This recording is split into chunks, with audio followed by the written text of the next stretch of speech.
Does what you have read in the report reflect your own reality as a practicing journalist?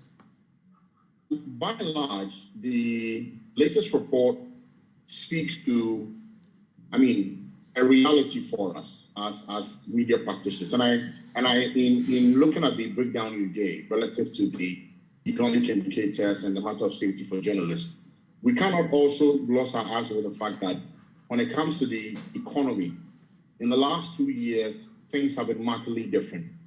COVID-19 has something to do with it. And once Corona hit, you knew that for us as media professionals, one of our major sources of income for media owners and for media enterprises is advertising.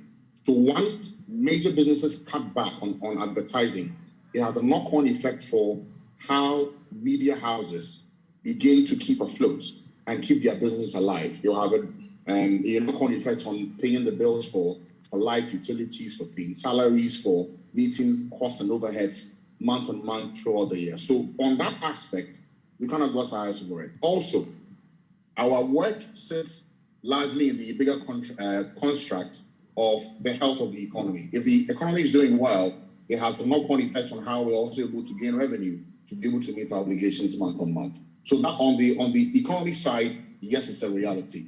On the matter on safety, it's not lost on all of us the issues to do with journalists who have been arrested in the last 1 year.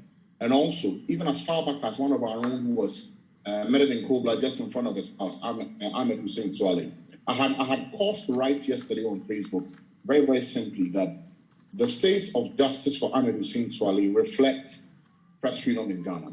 What I meant by that is, if for many, many years since his passing, we have still not been able to get justice, not for him being a member of our media fraternity, but for his family, for the wife, for the child, for the entire Suale family, as an indicator that, look, when a journalist is touched, when somebody is killed in cold blood, and the state has a responsibility to get to the bottom of it and find the perpetrator and have the person dealt with, it gives a strong signal for us as practicing journalists that when any of us is touched tomorrow, justice will be served.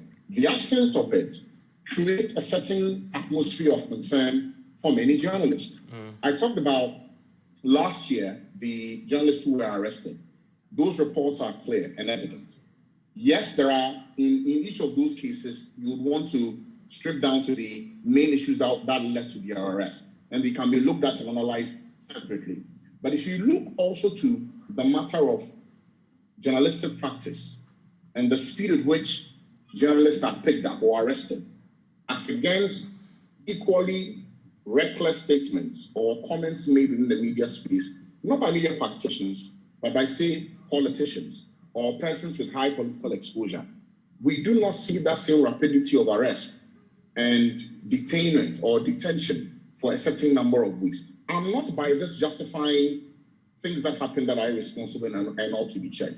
But we must equally look at the signal it sends to the international community about people who are working in the media fraternity in Ghana and what that portends for the health and strength of our democracy. So on the matter of the economics, it's clear. COVID hit, knock-on effect. The global metrics relative to our economic recovery has everything to do with how the media operates in that space. On the safety as well, the government in their response say that there's room for improvement. But I would have loved to see a bit more granular detail about that room for improvement, what exactly will be done relative to cases in the past of persons who have been arrested, the signal it sends, how those matters will be addressed, how justice will be served for families of those who have been affected.